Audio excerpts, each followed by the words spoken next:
Welcome back to our YouTube channel travel Sutra Suman पे। और travel सूत्रा है जयपुर में और आज है हमारा डे 2। मैंने आपसे स्टार्टिंग में ही कहा था कि जब जयपुर का हमारा प्लान बन रहा था तो हमें ऐसा था कि यार ऑलरेडी जयपुर गए हैं तो क्या कुछ नया होगा कवर करने के लिए। लेकिन जब आइटिनरी बन के आई तो वी वर अमेज्ड कि यार ये तो बहुत कुछ नया है जो हम कवर कर सकते हैं, लेकिन जयपुर में ही नहीं। तो हाँ, हमारी आइटिनरी में सिर्फ जयपुर ही नहीं अजमेर और पुष्कर भी एडेड है। और आज हम जा रहे हैं अजमेर एंड पुष्कर, जहाँ प्लान है दरगाह जाने का, ब्रह्मा टेम्पल जाने का और भी बहुत चीज़ें हैं जो आज हमें कवर करनी है। तो वो सब क्या है मैं आपको बताऊंगी इस वीडियो में। आगे तो शुरुआत करते हैं हमारे आज की इस वीडियो की।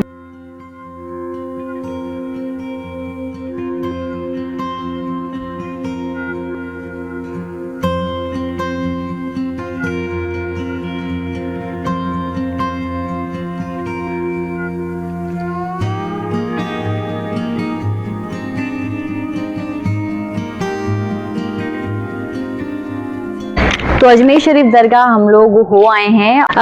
दरगाह में बहुत ज़्यादा भीड़ थी। हम लोग थर्सडे को यहाँ पर आए हैं तो बहुत ज़्यादा हमें भीड़ मिली है।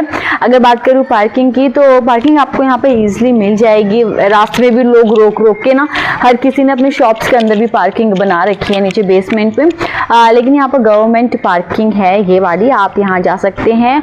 50 रुपये है 2 घंटे के। लेकिन हाँ, जो रास्ता है पार्किंग से दरगाह जाने का, रास्ता है, जो गलियां हैं वो बहुत ज्यादा पतली है। पार्किंग से जो डिस्टेंस थी वो सिर्फ 400 मीटर थी, तो आप बाय वॉक इजीली जा सकते हैं। बट हाँ, गलियां थोड़ी सी तंग है। अगर आप रिक्शा करेंगे तो पहली बार आ रहे हैं तो ऑब्वियस सी बात है ठगने की कोशिश आपको करेंगे। जैसे हम लोगों से 200 रुपये चार्ज किए थे, हम लोग 4 लोग थे, हमें ज्यादा लगा और डिस्टेंस ज्यादा नहीं थी, हम लोग बाय वॉक ही दरगाह तक चले गए थे।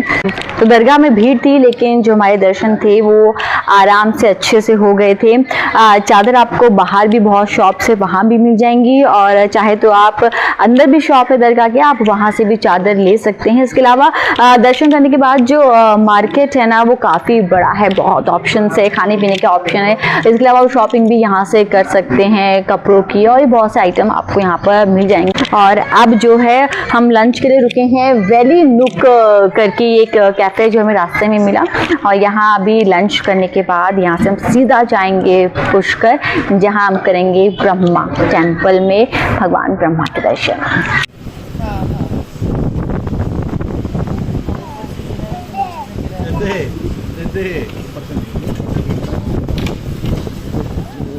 हम लोग आ गए हैं वापस अपने होटल।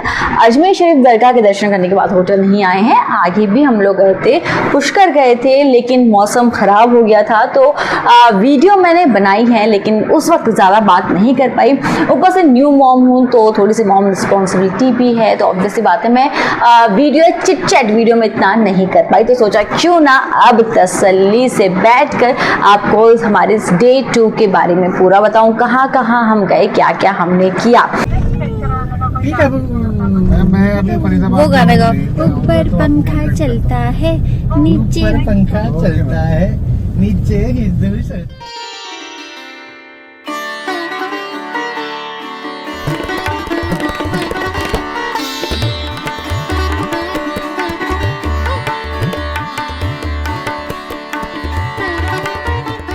तो अजमेर शरीफ दरगाह के बारे में तो मैं आपको बता चुकी हूँ। उसके बाद हम लोग वहाँ से सीधा गए पुष्कर, जो वहाँ से आधा घंटा दूर था। और पुष्कर में हम लोग सबसे पहले गए ब्रह्मा टेम्पल। हमें रास्ते में ही गाइड मिल गया था तो हम लोगों ने गाइड कर लिया था, जो सबसे पहले हमें ले गए ब्रह्म सरोवर में। जो गाइड थे उन्होंने हमें बताया कि जो ब्रह्म सरोवर है वो सतयुग का पहला तीर्थ है। तो ब्रह्मा टेम्पल के बारे में तो मैंने सुना ही था कि सिर्फ पूरे भारत में एक ही ब्रह्मा मंदिर है बहुत बड़ा, वो यही पुष्कर में है ब्रह्म मंदिर। लेकिन ब्रह्म सरोवर के बारे में मुझे ज़्यादा जानकारी नहीं थी, लेकिन वो जानकारी यहाँ आकर लगी तो गाइड ने हमें पूरी जानकारी दी है। आप गाइड कर सकते हैं। जो चार्जेस जो थे गाइड के वो थे 100 रुपीज़। इसमें वो हमें ना सिर्फ ब्रह्म सरोवर ले गए बल्कि ब्रह्मा मंदिर में भी हमें भगवान ब्रह्मा के दर्शन कराए, और साथ ही हमें जो यहाँ का रेगिस्तान है वहाँ वहाँ भी ले गए, जहाँ पर हमने बहुत सारी एक्टिविटीज की है। बीच में एक झील भी पड़ती है, बट हम लोग ज्यादा वहाँ पर नहीं रुके क्योंकि वक्त हमारे पास कम था और मौसम जो था वो खराब हो रहा था। लेकिन दूर से ही हमने देखा वो झील काफी खूबसूरत है। बोटिंग वहाँ पर हो रही है, इनफैक्ट हाउस बोट भी है। तो अगर आप यहाँ आने का प्लान कर रहे हैं, वक्त आपके पास सही है, मौसम सही है, तो आप उसका मजा भी ले सकते हैं। क्या है, सरोवर और मंदिर है, सामने निकलते ही सरोवर है और वो वहाँ पे मंदिर है। आप लोग लगभग लास्ट पॉइंट पे आ गए हैं। पुष्कर का मंदिर का महत्व नहीं होता है, भगवान ब्रह्मा जी को श्राप लगाया है। आगे का स्टोरी ये है, पुष्कर क्यों बना, हिंदू धर्म का सबसे बड़ा तीर्थ है, इस तीर्थ का उत्पत्ति कैसे हुआ, भगवान ब्रह्मा को श्राप क्यों लगा। तो एक बार सारे देवताओं ने भगवान ब्रह्मा जी की स्तुति तपस्या की।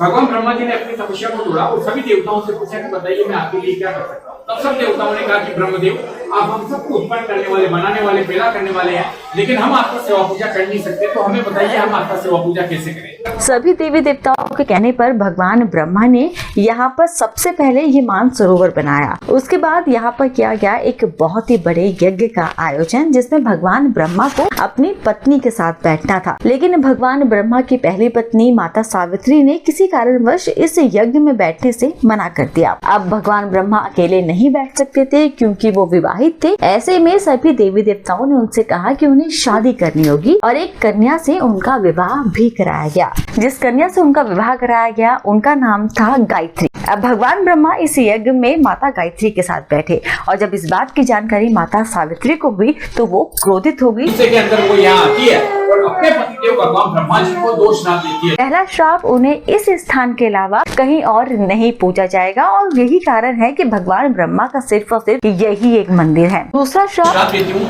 संसार का कोई भी गृहस्थी आपका पूजन नहीं करेगा। इसीलिए हम हिंदू अपने जीवन में कई देवताओं का जन्मदिन मनाते हैं, यज्ञ करते हैं, अनुष्ठान करते हैं, उद्यापन करते हैं, लेकिन अपने को बनाने वाले भगवान ब्रह्मा जी उनका कभी कुछ भी नहीं करते हैं। लेकिन यहाँ भी घाट है, वो भी पूरे 52 घाट। और यहाँ आके अब लोग उन अलग अलग घाटों में पूजा करते हैं, रुकते हैं, विश्राम होती है और यहाँ भी आरती होती है।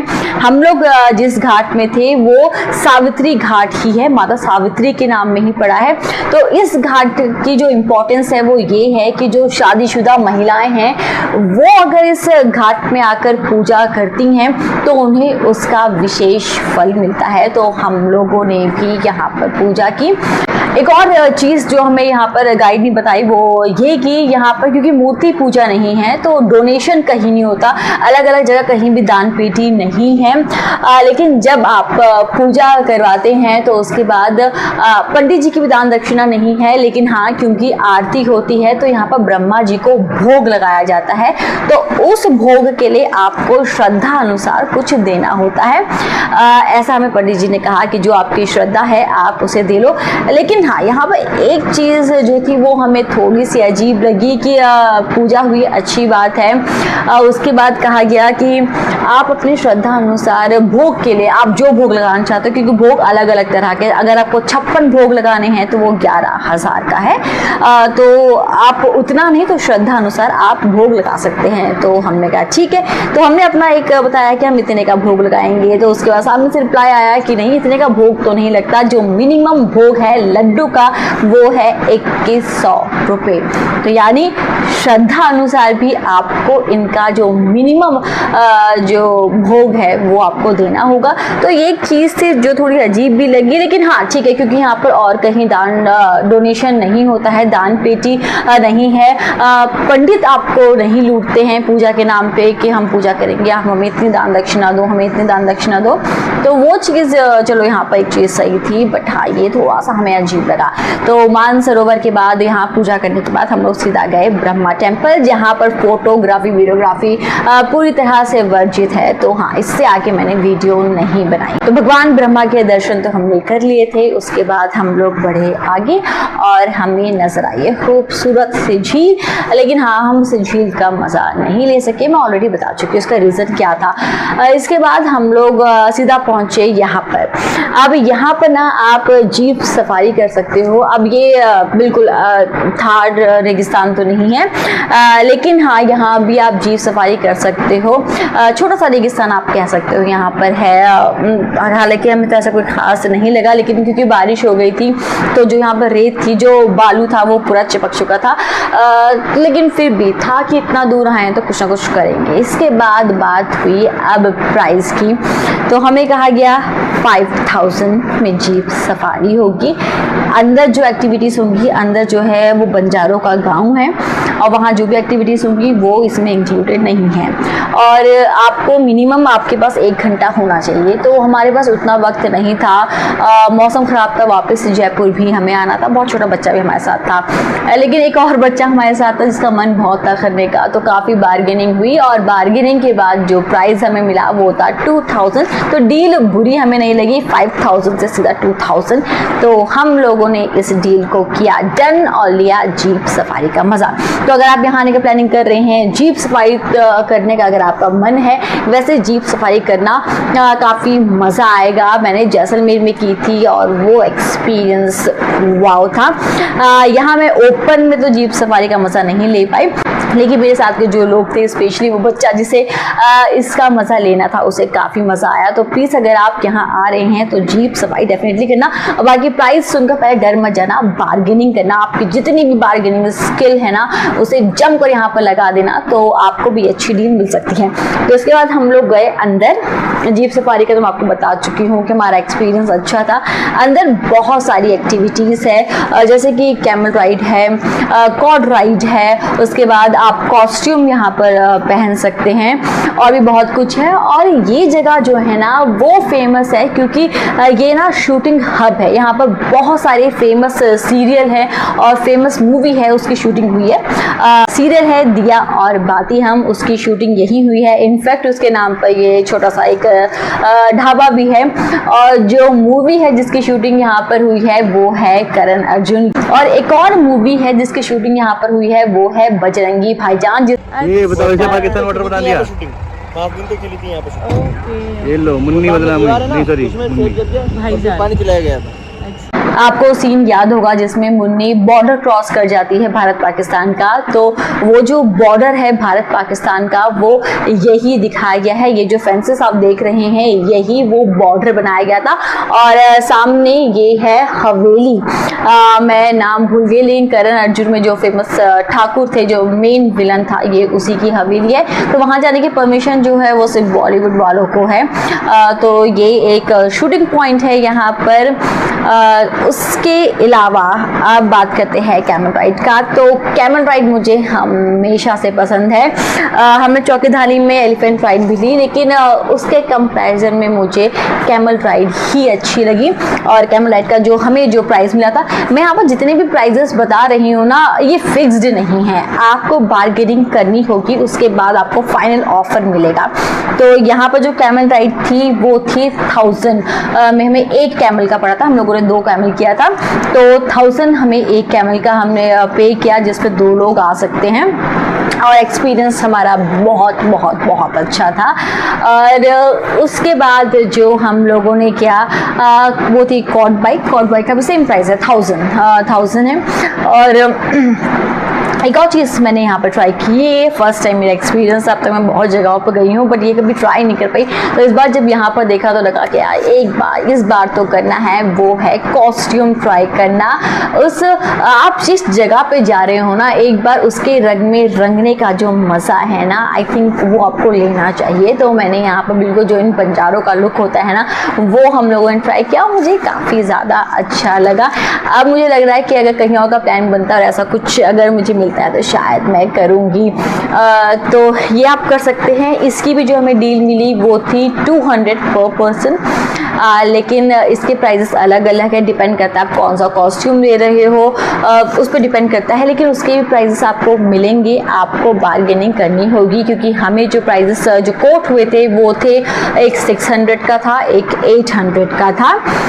बाद में हमें 800 वाला जो था, 800 सॉरी जो 600 वाला था वो 200 में आकर हमें पड़ा था, जिसमें ये कॉस्ट्यूम थी और मिनिमम ज्वेलरी थी। तो लेकिन हाँ, एक्सपीरियंस जो था वो हमारा काफ़ी अच्छा था, हमें काफ़ी मज़ा आया। एक और फेमस चीज़ है यहाँ पर जहाँ आप जा सकते हैं, वो है काली माता का मंदिर, जो कि आप ये जो पहाड़ देख रहे हैं उसके बिल्कुल ऊपर हैं, जहाँ पर आप केबल कार से जा सकते हैं। लेकिन जैसे कि मैंने आपको कहा, मौसम ख़राब हो चुका था, वक्त नहीं था, इनफैक्ट केबल कार की जो टाइमिंग थी वो भी क्लोज हो चुकी थी, तो हम वहाँ पर नहीं जा पाए। लेकिन अगर आप यहाँ आ रहे हैं, वक्त है, तो आप एक और काली माता के भी आप दर्शन कर सकते हैं। तो ओवरऑल जो हमारा आज का दिन था ना, वो काफ़ी ज़्यादा अमेजिंग था। पहले दरगाह, फिर ब्रह्म मंदिर, उसके बाद लास्ट में हमने जो जीप सफारी की है ना, वो अमेजिंग था। तो आज का दिन हमारा धार्मिक भी था, एडवेंचरस भी था, कुल मिलाकर एकदम मस्त था।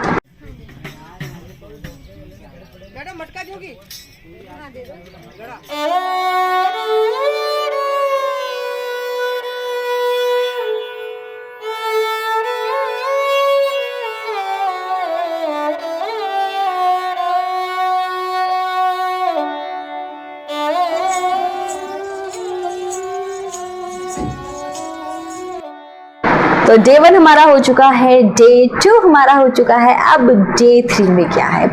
तो डे 3 में है जयपुर। अब जयपुर आए हैं और जयपुर नहीं घूम रहे, ऐसा कैसे हो सकता है? तो डे 3 जो है वो सिर्फ और सिर्फ जयपुर को ही डेडिकेटेड है, जिसमें हमें शॉपिंग भी करनी है, यहाँ पर जितने फोर्ट है वहाँ भी जाना है। लेकिन वो दिन हमारा कैसा जाएगा वो तो अब मैं आपको कल ही बता पाऊंगी, यानी कि इस सीरीज के तीसरे व्लॉग में आपको पता चलेगा डे 3 में हम लोगों ने क्या कुछ किया। और इस पूरे ट्रिप का जो ओवरऑल हमारा एक्सपीरियंस है वो भी मैं आपसे उसी ब्लॉग में शेयर करूंगी। टोटल हमारा बजट क्या पड़ा, हमने हमारी आइटिनरी जो थी ओरिजिनल वो क्या थी, हम कितना कवर कर पाए, मौसम कैसा है, आपको मॉनसून सीजन में यहाँ पर आना चाहिए या फिर नहीं आना चाहिए, हमारा बजट कितना रहा, और ये सब मैं आपको बताऊंगी इस सीरीज के आखिरी व्लॉग में। तो बस इंतज़ार कीजिए उसका। और हाँ, अगर आपको ये वीडियो हमारी पसंद आई हो तो इसे प्लीज़ लाइक और शेयर ज़रूर करना, और अगर आप ट्रैवल सुधा सुमन वे पर नए हैं तो इसे सब्सक्राइब करना बिल्कुल ना भूलें। बाकी आपसे जल्द मुलाकात होगी।